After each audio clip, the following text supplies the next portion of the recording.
ጂሚ ቡነፍሊሑ ነቶም ኣብ ቅድሚቱ ዝነበሩ ዓማዊሉ ዲያጎን ሄሊንን ከየንድደኩም ተጠንቂቆም ሓዝዎ ኢሉ የቕርበሎም። ንሶም ከዓ ሒሳብ ከፊሎም ይኸዱ። ይኹን እምበር ዲያጎ ቴሌፎኑ ረሲዕዋ ከም ዝኸደ ይፈለጠን። ንሶም ምስ ከዱ ብዙሕ ከይጸንሐት ኤንጂ መጽያ ቡን ደልየ ነይረ ኢላ ተሓቶ። ጂሚ እሺ ንእሽቶ ተጸበይኒ ኢሉ እናዳለወላ ግና እታ ዲያጎ ረሲዕዋ ዝኸደ ቴሌፎን መልእኽቲ ኣትይዋ ድምፂ ተስምዕ። ኤንጂ ነታ ቴሌፎን ምስ ረኣየታ ብሓንሳእ ገጻ ይለዋወጥ። ቡን ተቐቢላ ግልጽልጽ እናበለት ክትከድ ከኣ እታ ቅድሚኣ ቡን ዝወሰደት ሄሊን ተመሊሳ ንጂሚ ይቕሬታ ናይ ኣፍቃረይ ቴሌፎን ኣብ ዝረሲዕና ነይርና ኣይረኣኻን ኢላ ተሓቶ። ሄሊን ቴሌፎና ሒዛ ይቐኒየለ ኢላ ምስ ከደት ኤንጂ እዚ ብፍጹም ክኾነ ኣይክእልን ሰብኣይ ምስ ካልእ ጓል እንታይ ይገብረሎ ኢላ ናብኦም ክትግስግስ ትጅምር። ኮይኑ ግና ጂሚ ብጉያ መፁ ኢዳ ብምሓዝ በጃኺ ትረፍኪ ሕርቃን ክትቆፃፀሪ እናበለ ይመኽራ። ኤንጂ ግና ሕርቃና እናገደደ ከይደ ልክዕ ልክዑ ክህበለኒ ኢላ እናተሓነየት ብዘይ ልባ ሒዛቶ ዝነበረት ትኩስ ቡን ትደፍአሉ። ካብኡ ኣዝያ ሰንቢዳ ይቕሬታ ሕጂ ሕክምና ክንከደለና ትብሎ። ጂሚ ግና ጸገም የብሉን ናብ ሕክምና ምኻደ የድልን ኢሉ ይምልስ። ኤንጂ ከዓ በጃ ኸሕረ በለኒ ብቕልጡፍ ሕጂ ናብ ሕክምና ክንከደለና ትብሎ። ጂሚ ስራሕ በይኑ ገዲፈ ክኸደ ይክእልን እየ ሓንሳእ ንመሳርሕተይ ክጽዋዓ ትፈቕድለይ ዲኺ ኢሉ ይሓታ። ካብኡ ኤንጂ እሺ በልቀልጥፍ ትብሎ እሞ ቴሌፎን ደው ኢሉ ሄሎ ፈርናንዳ በጃኺ ሕጂ ክትመጽእ ትኽእል ዶ ንእሽቶ ሓደጋ ስለ ዝበጽሐኒ ናብ ሕክምና ክኸደለኒ ኢሉ ይዛረባ። ፌርናንዳ ከዓ ጸገም የለን መጻኹ ኢላ ትምልሰሉ።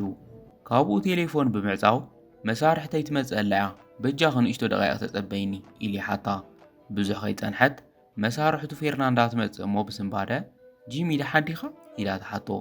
ንሱ ከዓ ከመይ ውዒልኪ ፈርናንዳ ደሓኔ ንእሽቶ ሓደጋ ስለ ዝበጽሐኒ እየ ጸዊዐኪ ሎሚ ክትሽፍንለይ ትኽእሊ ኢሉ ይሓታ። ፌርናንዳ ከዓ ጸገም የለን ባዕለይ ኣለኹ ሕክምና ከይድካ ትረአ ኢላ ትፈቕደሉ። ኤንጂ ደጊፋቶ ናብ ሕክምና ምስ ኣተዉ እታ ቡጥ ጸንሐቶም ነርስ ዶክተር ክመስሕ ኢልክ እንዶ ወፂኸ ይነበርክን ኣሻብ ክዳኣ ተመሊስኪ ኢላ ተሓታ። እታ ዶክተር ግና ንሕቶ ኣንጎኒ ገዲፋ በጃኺ ነርስ ናይ ሓዊ ቃጾሎ መሐከም ኣዳልውለይ ትብላ።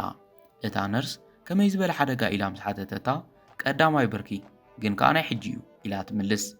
ጂሚ ኣነ ግና ኣድላይ ኣይመስለንን እናበለ እታ ዶክተር ንሕማቕ ዘጋልጽ ዋላ ተዘይኮነ ዝኾነ በሰላ ክህልወካ የብሉን ኢላ ትምልሰሉ። ካብኡ ተማሪሖም ናብ መሐከመ ክፍሊ ኣትዉ። እታ ሓኪም ኣብ ወንበር ኮፍ ኣቢላ ይቕሬታ ብሰንኪ ኢኻ ከምዚ ኮንካ ትብሎ። ንሱ ከዓ ከምኡ ኣይትበሊ ኣጋጣሚ እምበር ኮነ ኢልክ ዝገበርኪ ኣይኮነን ኢሉ ዋላ ሓንቲ ማለት ከም ዘይኮነ ይምልሰላ። ብዙሕ ከይጸንሐት እታ ነርስ ናውቲ ሕክምና ሒዛ ብምምጻእ ባዕለይ ክርኢ ዶክተር ክትከድ ትኽእል እየ ክትብላ። ዶክተር ኤንጂ ግና ጸገም የለን ባዕለይ ክገብረሉ እየ ኢላ ትምልስ። እታ ነርስ ንስኽና መሳኺዲ ኣነ ኣለኹ ኢላ ሕክምና ክትጅምር ክትብል ሃበ ባዕለይ ክሰርሐሉ እየ ኢላ ትቕበላ። ኣብ መጠረሽታ እታ ነርስ ተይልክማ ዋላ ሓንቲ ክገብር ኣይክእልን ኢላ ትወጸሎም። ብድሕሪኡ ኤንጂ ጓንቲ እንዳገበረት ከላ እናተሰከፈ ንእሽቶ ደቕልል ኢልኪ ኢሉ ይሓታ። ንሳ ከዓ ንስኻ ኢኻ እኮ ተጎዲኻ ከመይ ንዓይ ከመይ ኮንኪ ኢልካ ተሓተኒ ኣለኻ ኢላ ብሕቶ ትምልሰሉ። ጂሚ ብዛዕባ ኣብቲ ፓርክ ዘጋጠመ እየ ሓቲተኪ ምስ ሰብኣይክ ብዝተፈጠረ ነገር ኣዝየ ሓዚነ ኢሉ ይዛረብ። ካብኡ እታ ዶክተር ንሰብኣይ ምስ ካልእ ጓል ምስ ረኣኽዎ ከይደዋግኡ ክህቡ እየ ደልየ ነይረ ኮይኑ ግና ሳላኻ ናብ ከምኡ ዝበለ ጽላለይ ኣተኹን ተዝኸ ጽቡቕ ነገር ከም ዘይፍጠር ርግጸኛ እየ ኢላ ተመስግኖ። ጂሚ ድማ እወ ሓደ ግዜ ዋላ ስምዒትና ምቁጽጻር እንተኸበደና ህዲ ኢልና ነገራት ክንሪኦም ኣለና ኢሉ ይመኽራ። እታ ዶክተር ከዓ ሓቂኻ ኢኻ ጠጠው ስለ ዘበልካኒ የቐኒየለይ ኢላ ተመስግኖ። ጂሚ ምስጋና ዘልዮ ነገር ኣይኮነ እንድሕሪ ምባሉ ስም ግመን እዩ ኢሉ ይሓታ። ንሳ ድማ ኤንጂ ይበሃል ንስኻኸ ኢላ ትምልሰሉ። ንሱ ድማ ጂሚ ይበሃል ጽቡቕ ሌላ ይብላ። ካብኡ ሕክምና ኣወዲኣ በል ወዲና ኣለና ሕጂ ዝኾነ በሰላ ኣይክልወካን እዩ ኢላ ትዛረቦ። ጂሚ የቐኒለይ ዶክተር ኣነ ክኸደለኒ ኢሉ እናተስአ ኤንጂ ኣነ እውን ክኸድ ኢላ ሳንጣ ትሕዝ። ናብ ደገ ምስ ወፁ ሕጂ ናብቲ ፓርክ ዲኻ ኢላ ተሓቶ። ጂሚ ከዓ ኣብኡ ፍርቂ መዓልቲ ጥራይ እየ ዝሰርሕ ሕጂ ናይ ፌርናንዳ ሽፍት በፂሑ እዩ ስለዚ ናብ ገዛ ከይደ ኸዕርፍ እየ ይብላ። ዶክተር ኤንጂ ድማ ጽቡቕ በል ንዓናይ ከብፅሐካ ኢላ ተሓቶ።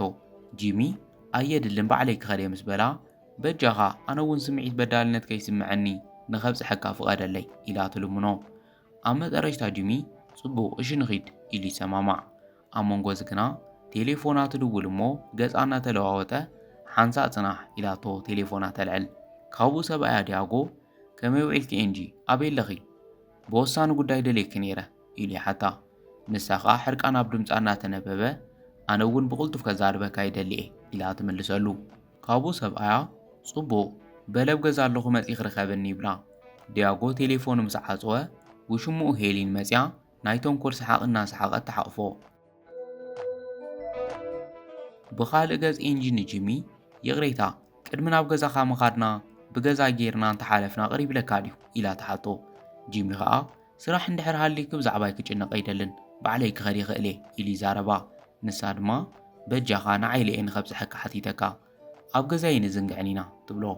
ካብኡ ጂሚ ብሓሳባ ተሰማሚዑ ሓቢሮም ክኸዱ ይጅምሩ። ብኻልእ ገጽ ኣብ ገዛ ሰብኣያ ዲያጎን ውሽሙኡ ሕልምና ዝዕወተሉ ግዜ በፂሑ እዩ ኢሉ የበስራ። ካብኡ ሽሙኡ ሄሊን ብዛዕባ ርክብና ክትፈልጥ ኣለዋ ምስ በለቶ እወ ንሳ ሓቂ ትፈልጠሉ ንሕና ድማ ብዘይሕብእብእ ሃብታ ነጠዓዕመሉ ሰዓት እዩ ይብላ። ሄሊን ድማ እናሰሓቐት ኣብ መጠረሽታ ሰበይትኻ ክላለያ ኢላ ትቕይዕ እሞ ክምስ እናበሉ ክሰዓዓሙ ክብሉ ኤንጂን ጂምን ተማሪሖም ይኣቱ። ኤንጂ ሕርቃና ንውሽጢ ጌራ ማዕረኽ እንድዝደፊርካ ውሽማኻ ናብ ገዛይ ክተምጻእ ኢኻ ኢለ ይገመትኩን ኢላ ገጹ ትጸፍዖ። ሰብኣያ ኸኣ ዋላ ሓንቲ ከይመሰሎ እቲ ሓቂ ዳ መዓዝ ፈሊጥኪ ኢሉ ይሓታ። ኣብዚ ሰዓት ውሽምኡ ቅድሚ ሰዓታት ተራኺበን ከም ዝነበራ ዘኪራ ኣንቶ ኣብ ፓርክ ዶ ተራኺብና ነርና ኢላ ተሓታ። ኤንጂ ኸኣ ኣይተጋግኽን ጥልመትካ ሽዑ የፈሊጠ ሕጂ ካልእ ዘረባ ክውስኽ ኣይደልን ብቕልጡፍ ንፋታሕ ኢላ ተሓቶ። ዲያጎ ኸኣ ኣነ እውን ከምኡ ክብል የጸዊዐኪ ነይረ ኮይኑ ግና ቅድሚኡ ክንሰማምዐሉ ዝግባእ ጉዳይ ኣሎ ኢሉ ይዛረባ። ኤንጂ እንታይ ንምባል ደሊኻ ኢኻ ኢላ ምስ ሓተተቶ ጂሚ እቲ ክሊኒክ ኣብ ሓዳር ኮይና ዘፍረናዮ ናይ ክልቴና ንብረት እዩ ኢሉ ይዛረብ። ኤንጂ ፈጺማ ዘይገመተቶ ጉዳይ ኮይኑዋ ብፍጹም ከምኡ ኣይኮነን ጂሚ እቲ ክሊኒክ በይነይ ከም ዝሃነጽኮ ትፈልጥ ኢኻ ሕድሕድ ውሳነ ኩሉ ኢንቨስትመንት በይኒ እየ ገይረዮ ታዕሪፍ ኣውፂኻ ዘይትፈልጥ ከመይ ከምኡ ትብል ኢላ ትቋየቆ። ዲያጎ ከምኡ ኣይትበሊ ተዘራሪብና ኩሉ ንፍታሐዮ ኢሉ ይምልሰላ። ንሳ ግና ዘረብኡ እናሕረቓ ዋላ እኳ ተመርዒና እንተነበርና እቲ ክሊኒክ በይነይ ክተኽሎ ከለኹ ዋላ ሓንቲ ሓገዝካን እንትብሎ። ዲያጎ ኸኣ እንድሕር ከምኡ ተሓስቢ ኮንኪ እስካ ሓሳብ ክትልውጥ ብሓደ ክትነብር ክንግደድ ኢና ኢሉ ይዛረብ። ኣብዚ ሰዓት ኤንጂ ኣብ መጻውቦ ከም ዝኣተወ ተረዲእዋ ዲያጎ ኣብ ልዕለይ ካልእ ምድራብካ ከይኣክል ከምዚ ክትገብረና ይፈቅድ እንትብሎ። ዲያጎ ግና ብህድኣት እንድሕር ምሳይ ክትነብሪ ዘይትደሊ ኮንኪ እቲ ክሊኒክ ሃብኒ እሞ ንፈላለ ኢሉ መማረፂ ሓሳብ የቕርበላ። ካብኡ ኤንጂ ልዕሊ ዘብዚ ገዛ ክጸንሕ ኾነ ገጽኩም ክርአ ኣይደልን ኣቑሑተ ሒዘ ክወጸልኩም ኢላ ገዲፋቶም ትኸድ። ውሽማ ዲያጎ ኸኣ እናሰሓቐት ደድሕሪኣ ትስዕባ። ኤንጂ ክዳውንታ እናጠራነፈት ሄሊን መጽያ እንታይ ክትሕዝ ዘለኺ ኢላ ተሓታ። ኤንጂ ግና ናብ ገዛ መጽያ ከምኡ ምባላ እናሕረቓ ኣይምልከተክን ኢላ ትምልስ። ሄሊን ናይ ዲያጎ ዝኾነ ንብረት ሒዝኪ ክትከደ ይፈቕደልክን ኩሉ ኣብዚ ገዛ ዘሎ ነገር ናይ ክልቲኹም እምበር በይኒ ክትውነንዮ ነገር የብልክን ኢላ ትዛረብ። ካብኡ ኤንጂ ብሕርቃን ገንዘብ ጥራይ ደሊኺ ከም ዝቐረብክዮ ይፈልጥ እየ ኮይኑ ግና ናተይ ዝኾነ ነገር ሒዝኪ ንኽትከደ ይፈቕደልክን ትብላ። ንሳ ኸኣ ኣነ እውን ናይ ዲያጎ ዝኾነ ነገር ሒዝኪ ንኽትከደ ይፈቅድን ብምባል ኣቐሚጣቶ ዝነበረ ሳንዱቕ ትሕድጋ። ካብኡ ኤንጂ ኣዝያ እናሓረቐት እቲ ኣብ ካፌ ዝሰርሕ ወዲ ኢዱ ስለ ዝቖሰለ ንዕኡ ዝሕክመሉ ነገራት ሒዘ ዘለኹ ኢላ ተረድኣ። ካብኡ ታውሽማ ኣቑሑት ክኣክቡ እሞ ቀልጢፍ ክኺዲ ኢላ ትእዝዝ። ብድሕሪኡ ናብ ታሕቲ ምስ ወረዳ ሄሊን ዝረብሕ ንብረተይ ወሰደትን ኢላ ናብ ዲያጎ ትጽጋዕ። ዲያጎ ኸኣ ኤንጂ ብዛዕባ ገንዘብ ብዙሕ ኣይትሕሰቢ ልዕሊ ኩሉ ሰላም ናይ ዓቢ ብሰላም ንፈላለይሉ ክመኽራ ይፍትን። ኤንጂ ኸኣ ብትብዓት እቲ ክሊኒክ ፈጺምካ ክትረኽቦን ኢኻ ከመይ ከም ንፋታሕ ኸኣ ኸርእየካ ኢላቶ ምስ ጂሚ ትወፅእ። ንሳ ምስ ከደት ዲያጎ ኣብ ቃሪቱ ሓቒፉ ምሳይ ክትጸንሕ ኣይትደልን ስለዚ ብዙሕ ከይጸንሐት ብዝበልክዋ ነገር ምስምማዕ ኣይተርፍን ኢሉ ይዛረባ። ብኻልእ ገጽ ንኤንጂ ናብ እንዳ ጂሚ ምስ ኣተው ጂሚ ገዛይ ከም ገዛ ክገፋሕ ብዘይምዃን ኣይተሓዝለይ ይብላ። ንሳ ኸኣ ሰላሙ ደስ በሃሊ እዩ ካብኡ ኸኣ ኣብ ገዛይ ብዝረኣኻዮ ነገር ይቕሬታ ክሓትት ዘለና ኣነ እየ ትብሎ። ጂሚ ሰብኣይ ክዝገበሮ ነገር ፍትሓዊ ከም ዘይኮነ ይፈልጥ እየ ኣነ ኩሉ ግዜ ኣብ ጎኒ ሕጊ ጠጠው ምባል ከም ዝሕሽ እኳ እንተኣመንኩ ንሱ ግና ሕጊ ተጠቂሙ ክጎድኣኪ እዩ ዝፍትን ዘሎ ኢሉ ይዛረባ። ካብኡ ኤንጂ በዘራርቡኡ እናተገረመት ብዛዕባ ሕጊ ትፈልጥ ዲኻ ኢላ ተሓቶ። ንሱ ኸኣ እወ ጠበቓየ ኣብ ዩኒቨርሲቲ ሕጊ እየ ዝኒዐ ኮይኑ ግና ስራሕ ክረክብ ኣይከኣልኩን ኢሉ ዘረቡ ብምቕጻል በጃ ከይትሓዝለይ ጥጥ ወቢለኪ ኮፍ በሊ ኢሉ ንኽትዕርፍ ይሓታ ንሳ ግና ሕጂ ናብ ስራሕ ክኸደለኒ ንስኻ ዕረፍቲ ግበር ኢላቶ እቲ ካብ ገዛ ዘምፀቶ ሰንዱቕ ቀዳማይ ረድኤት ትህቦ ጂሚ ተወሳኺ ሕክምና ይደልኒ ሎሚ ዝገበርክለይ ነገር እኹል ይብላ ንሳ ኸኣ እኹል ኣይኮነን ባንዴጅ ካብ መዓልታ ክልወጥ ኣለዎ ኢላ ትህቦ እሞ ንዝገበረላ ነገረ መስኪናቶ ትኸድ ካብኡ ኸኣ ተመሊሳ ጽባሕ ክፈቶ ኢኻ ዝኾነ ተወሳኺ ሕቶ እንድሕር ሃሊካ ናብ ስራሕ መጺኻ ክትረኽበኒ ትኽእል ኢኻ ኢላቶ ትወፅእ ንጽባሒቱ ጂሚ ባንዴጅ ንምልዋጥ ከም ዝበለቶ ነታ ሳንዱቕ ይኸፍታ ኣብ ውሽጢ ግና ዶኩመንት እምበር ከም ዝበለቶ ባንዴጅ ኣይነበረን ካብኡ ጂሚ ነቲ ዶኩመንት ከፊቱ ናይ ዋንነት ክሊኒክ ዘለዎም ሰነዳት ምዃኑ ይፈልጥ እሞ ተጋጋይ ሂባትኒ ሕጂ ብቕልጡፍ ክመልሰላ ኣለኒ ኢሉ ብጉያ ይወፅእ ብኻልእ ገጽ ኤንጂ ኣብ ክሊኒካ እናሰርሐት ሰብኣያ ዲያጎን ውሽሙኡን ተማሪሖም ኣትዮም ኮፍ ይብሉ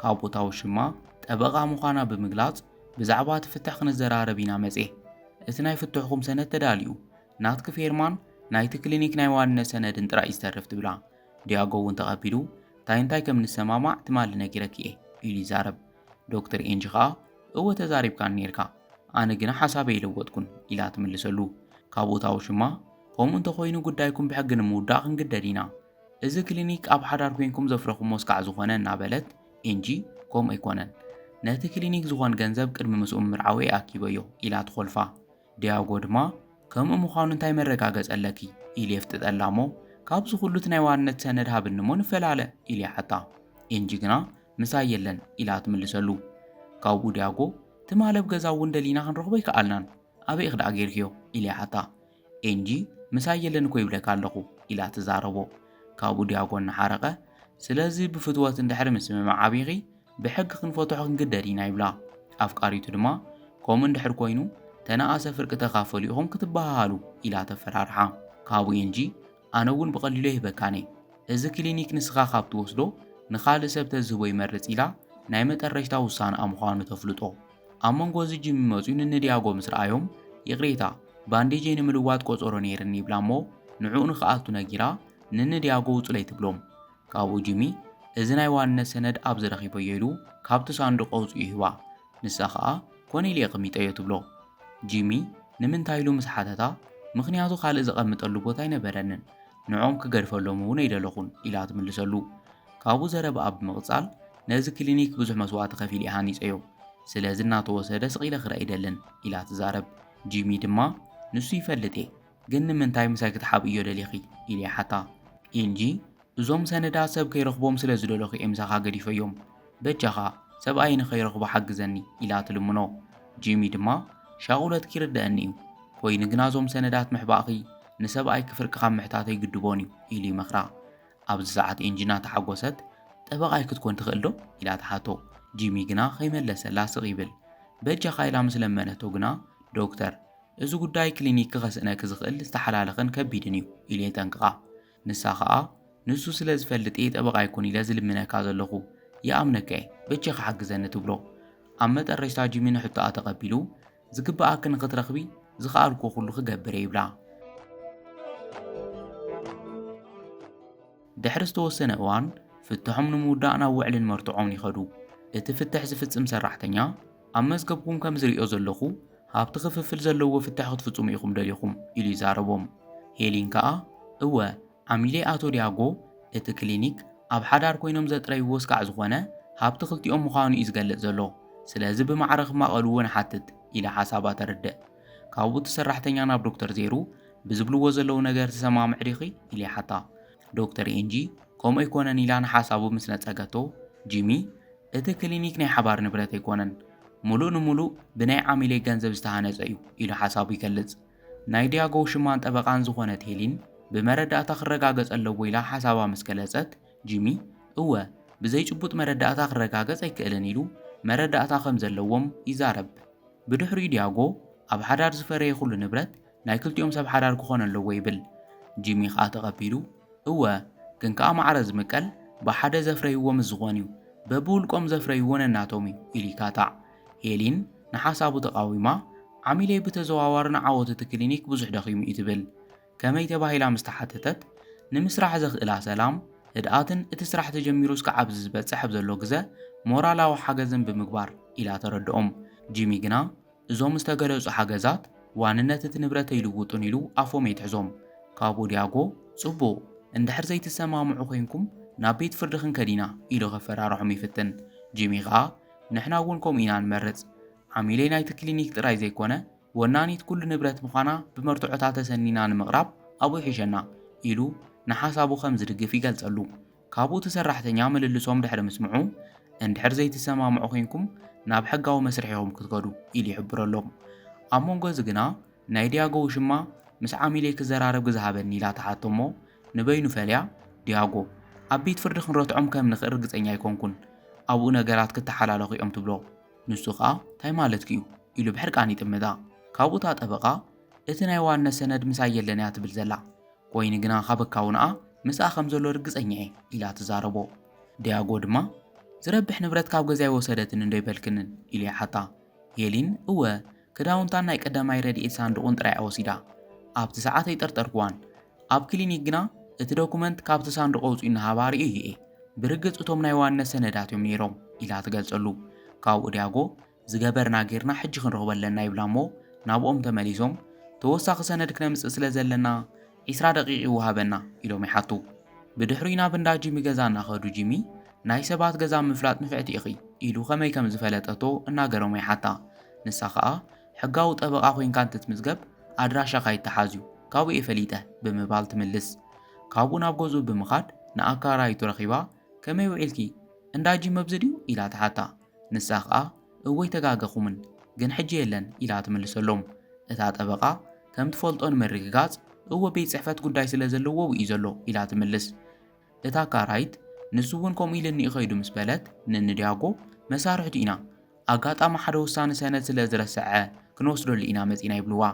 እታ ሰበይቲ ሰነድ ንሱ ግና ሰብ ክሰድድ ኢሉ የተዛረበንን ምስ በለቶም ዲያጎ እወ ረሲዑ ከም ዝኸደ ይፈለጠን ኣብ ክትዕ ስለ ዘሎ ኢና ንሕና ክንወስደሉ መጺና ሕጂ ተዘይወሲድናሉ ክስነፍ እዩ ኢሉ የፈራርሓ። እታ ሰበይቲ ጂሚ ጥዑይ ቆልዓ እዩ ክስነፍ የብሉን ንዑ ብቕልጡፍ ውሰድሉ ኢላ ገዛ ከፊታ ተእትዎም። ካብኡ ናብ ውሽጢ ምስ ኣተው ዲያጎ ሄሊን 5 ደቂቕ ጥራይን ዘለዋና ቀልጥፊ እናበለ የጻድፋ። ንሳ ኸኣ ድሕሪ ብዙሕ ምድላይ ምስ ረኸበታ ሰዓት ከይኣኸለ ንኺድ ኢላ እናጎዩ ይወፁ። ብኻልእ ገጸ ቤት ጽሕፈት ውዕልን መርትዖን እቲ ሰራሕተኛ ሰዓት ስለ ዝኣኸለ ኢሉ ክዛረብ ክብል ንንዲያጎ መጺና ኢና ኢሎም ናብ ውሽጢ ኣትዉ። ካብኡ ኮፍ ድሕሪ ምባሎም ሄሊን ዓሚለይ ሓሳቡ ለዊጥ እዩ ብዛዕባ ንብረት ምክፋል ገዲፍናዩ ኢና ኣብ ክንድኡ ሓደ ነገር ጥራይና እንደሊ ኢላ ተሓትት። እንታይ ዓይነት ንብረት ተባሂሎም ምስ ተሓተቱ እዛ ኣብ ቅድመይ ዘላ ናይ ቀዳማይ ረድኤት ሳንዱቕ ዋላ እኳ ምስ ጠበቓ ጂሚ እንተነበረት ዋንነታ ግና ናይ ዶክተር ኤንጂ እያ ትብል። ካብኡ እቲ ሰራሕተኛ ንኤንጂ ዶክተር ትሰማምዕ ዲኺ ኢሉ ይሓታ። ካብኡ ጂሚ እወ ንቕበል ኢና ኢሉ ይምልሰሉ። ኤንጂ ብውሳንኡ ሰንቢዳ እንታይ ኻ ትገብር ዘለኻ ኢላ ተሓቶ። ጂሚ ኸኣ እመንኒ ስቒልክ ጥራይ ፈርም ይብላ። ካብኡ ምኽሪ ሰሚዓ እሺ ኢላ ከም ተቕበሎ ምስ ኣፍለጠት ፍቱሕኩም በዚ ይፍጸም ኣሎ ክልቴኹም ፈርሙ ኢሉ ሰነድ ስምምዕነት የቕርበሎም። ንሶም ከዓ ፈሪሞም ይህብዎ። ካብኡ ቀፂሉ ብናይ ክልቴኹም ስምምዕነት ፍቱሕኩም ብዕሊ ተፈጺሙ ኣሎ ኢሉ የሰናበቶም እሞ ንንጂሚ ቀዲሞም ይወፁ። ካብኡ ብደገ ኮይኖም ሄሊን ከምቲ ዝሓሰብናዮ ከቢደ ይነበረን ትብል። ዲያጎ ከዓ ኣብ መጠረሽታ ተዓዊትና ኢና ከፊት ክስክሪ እቲ ናይ ዋነት ወረቐት ይሃብኒ ይብላ።